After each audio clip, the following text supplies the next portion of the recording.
आज भी stars driver का पैसा नहीं देते, वो प्रोड्यूसर देता है। क्या आपने सोचा है कि आज के बॉलीवुड का दिन पे दिन हाल इतना खराब क्यों होता जा रहा है? The first one is his personal space. बोला नहीं, वो साहब नंगा बैठते हैं। जहाँ 400-500 करोड़ में मूवी बन रही है और कमा रही है सिर्फ 100, 150, 200 और उसके बाद फ्लॉप हो जा रही है और घर चली जा रही है। हाल ही में दीपिका पादुकोण को संदीप रेड्डी वांगा ने अपनी मूवी से निकाल दिया। वांगा का कहना था कि दीपिका पादुकोण की डिमांड दिन पे दिन बढ़ती ही जा रही थी, जिसको पूरा करने में वे सक्षम नहीं थे। इसके बाद दीपिका के पीआर और फैंस और संदीप रेड्डी वांगा के फैंस और पीआर में जमकर लड़ाई हुई सोशल मीडिया पे। कुछ समय बाद दीपिका ने कल्कि 2 से भी अपने हाथ खड़े कर दिए और उन्होंने वह फिल्म भी छोड़ दी। दीपिका ने 5-6 महीने में 2 बड़ी मूवी छोड़ दी। कल्कि 2 के मेकर्स का भी कहना यही था कि दीपिका की डिमांड काफ़ी बढ़ती ही जा रही थी।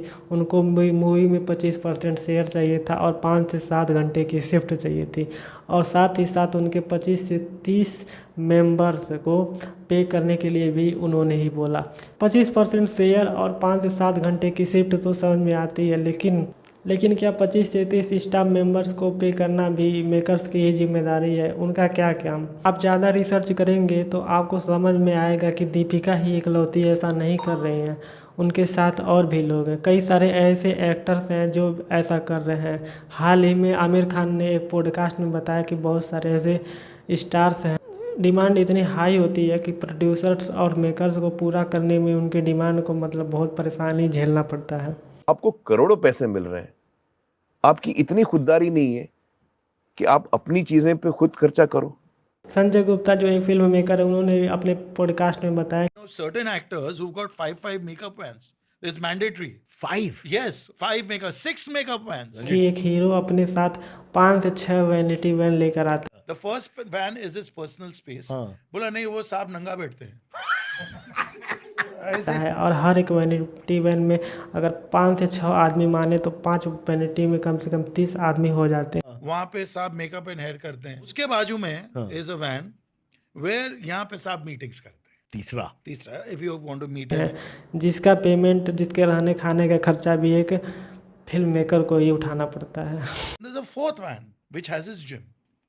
यहाँ साहब वर्कआउट करते हैं। वर्कआउट वैन मींस साहब का ट्रेनर आएगा, ट्रेनर का असिस्टेंट आएगा, उसका असिस्टेंट आएगा, वैन का क्लीनर। इसी बीच आप लोग भी 2-3 दिन से देख रहे होंगे कि अनुराग कश्यप के बड़े भाई अभिनव कश्यप, जिन्होंने दबंग 1 जो दबंग मूवी थी उसको उन्होंने डायरेक्ट किया था, उन्होंने भी सलमान खान और उनकी फैमिली को पूरा एकदम एक्सपोज कर दिया है। आपने रील में या फिर सोशल मीडिया पे कहीं तो आपने देखा ही होगा। हाल ही में सलमान खान की जो सिकंदर मूवी आई थी, उसके डायरेक्टर AR मुरुगदस ने भी बताया कि सलमान खान रात के 8 बजे सेट पर आते थे, तो उनके जो काम करने वाले 200-400 लोग थे वो रात 8 बजे तक सो जाते थे, नींद आती थी और थके हुए होते थे।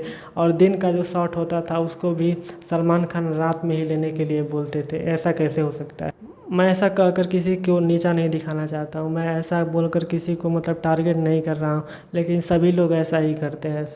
बहुत सारे एक्टर जिनके बारे में हमको पता है उनके बारे में तो मैं आपको बता ही रहा हूँ, आपको भी शायद पता होगा, लेकिन कुछ ऐसे लोग भी हैं जिनके बारे में आपको पता नहीं हो। कुल मिलाकर मेरे कहने का मतलब यही है कि प्रोड्यूसर और डायरेक्टर का इतना पैसा खर्च हो जाता है मूवी बनाने में, एक्टर को देने में, कि राइटर पे वे खर्च ही नहीं कर पाते हैं। तो राइटर अगर ज़्यादा अच्छा पैसा नहीं पाएगा तो वह अच्छी स्क्रिप्ट कैसे देगा? अगर वह अच्छी स्क्रिप्ट नहीं देगा, कहानी अच्छी नहीं होगी, तो एक अच्छी मूवी हमको देखने को कैसे मिलेगी? होता वही है, ख़राब मूवी हमको देखने को मिलती है।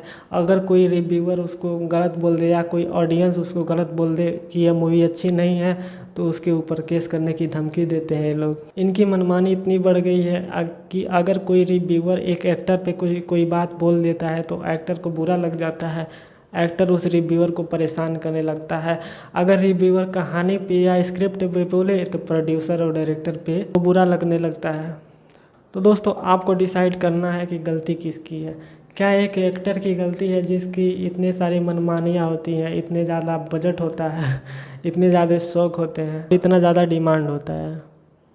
यह गलती प्रोड्यूसर की होती है जो इन मनमानियों को एक साथ झेलता है? यह गलती लेखक की होती है कि जो कम पैसे में बढ़िया स्क्रिप्ट नहीं दे पाता है, अच्छी कहानी नहीं लिख पाता है?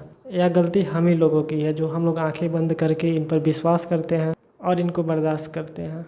आपकी राय क्या है कमेंट में ज़रूर बताइएगा। मिलते हैं नेक्स्ट वीडियो में, बाय।